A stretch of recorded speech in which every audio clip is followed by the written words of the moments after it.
we're going to move on now to talk about derivability in SD and redefine and rethink some of our terms with respect to derivability. So our newfound concept and ability to be able to derive conclusions from a set of premises and mimic English argumentation, this gives us a way of rethinking some of the concepts that we have so far. So derivability, what does it mean to say that something is derivable? Well, a sentence P is derivable from a set gamma of premises, of sentences, assumptions, in SL, if and only if there's a derivation in SD, which uses the primary assumptions from gamma, and P occurs in the scope of those assumptions. So this is what you think it would be. So if P is derivable from gamma, then I can take my set of premises, and by manipulating those premises in various ways and introducing, things like doing disjunctive introduction, and so on, then I can arrive at P. So I would then say that P is derivable from gamma. We'll use the single turnstile for this as a kind of reflection of the double turnstile usage that we had before. And the double turnstile usage tells us that gamma truth functionally entails P. So P is truth functionally entailed by gamma with the double turnstile.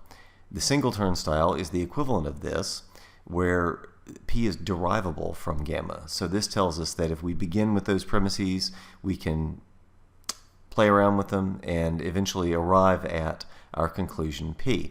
Well, as it turns out, and this is the very bottom line on the slide and is proven in the meta theory chapter, this is equivalent to, the single turnstile is equivalent to the double turnstile in this case. So our notion of derivability in SD is equivalent to truth functional entailment in SL.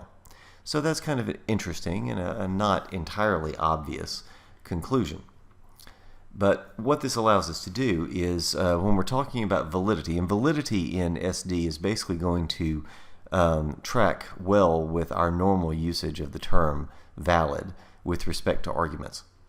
So if I say an argument is valid, then that means that the conclusion of the argument is given from the premises. In other words, it follows from the premises. And when I say that a conclusion follows from the premises, what I'm meaning is that it is derivable from those premises. So, and this basically is what the previous equivalence tells you with respect to truth functional entailment and derivability, so that if something is truth functionally entailed, in other words, if a conclusion does follow from the premises truth functionally, then it is also the case that we can construct a derivation to get there. Now, your book has an interesting aside on this, where mechanical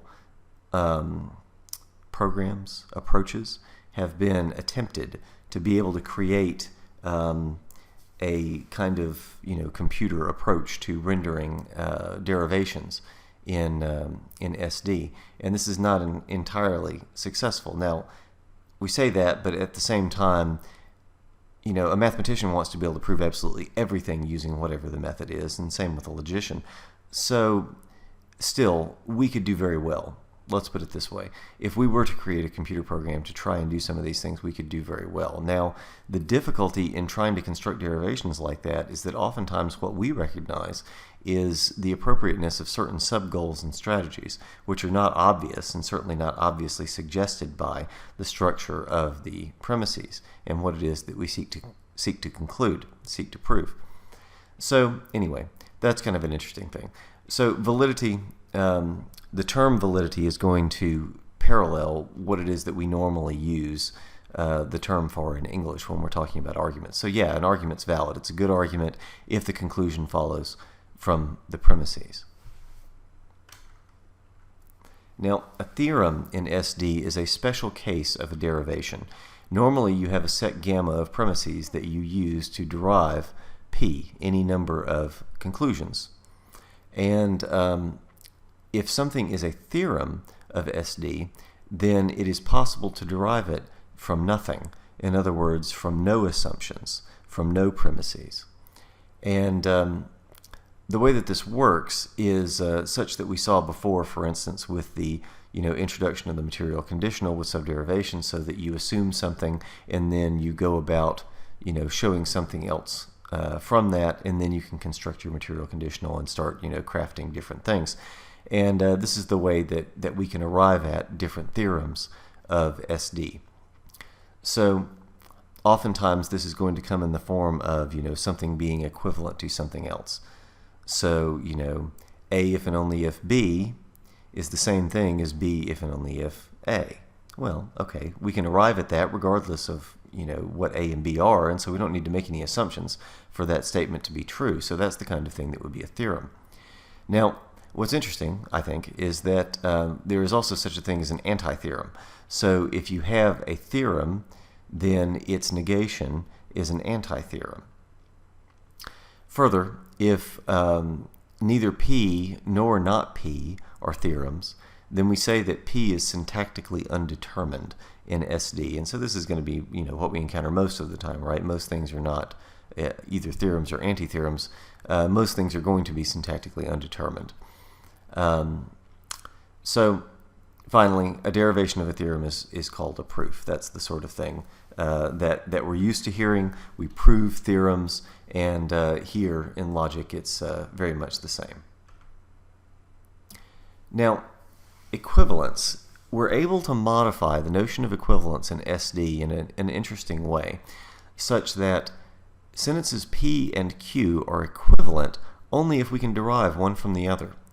So if I can derive Q from P and P from Q, then P and Q are equivalent. Finally, inconsistency. If I can derive both P and not P from a set gamma of sentences, assumptions, premises, then we say that that set is inconsistent. And what this means is that that set implies, it entails, it is one can derive from it contradictory things. So if a set gamma entails contradictory things, then the set itself is inconsistent. So there's some kind of internal incompatibility and incoherence in the premises. And that's exactly the sort of thing that we encountered before. In other words, what I said about inconsistency before applies now as well. So this, once again, corresponds very well to the way that we use this term with respect to argumentation in everyday speech. So if an argument is inconsistent or incoherent, but especially inconsistent, then we say that this means that the premises, the elements of the argument, are contradictory in some important way. In other words, it's possible to derive both P and not P. It's possible to derive contradictory things from the set of premises. So this is the sort of thing one might recall Plato in this regard in thinking of how it is that Socrates often tried to show to his interlocutors that their argument actually implied the opposite of what they would have liked, and would attempt then to get them to adopt additional premises until such time as he can trap them in a contradiction. In other words, you get someone to add additional details fleshing out their argument until such time that they've added enough details that they've contradicted themselves and they've made possible a genuine inconsistency. In other words, it's possible then to show P and not P. This is not only true of Plato, but as another important historical note, this was precisely the sort of thing that would have happened in the Quaestio in the medieval universities. In other words, the disputations.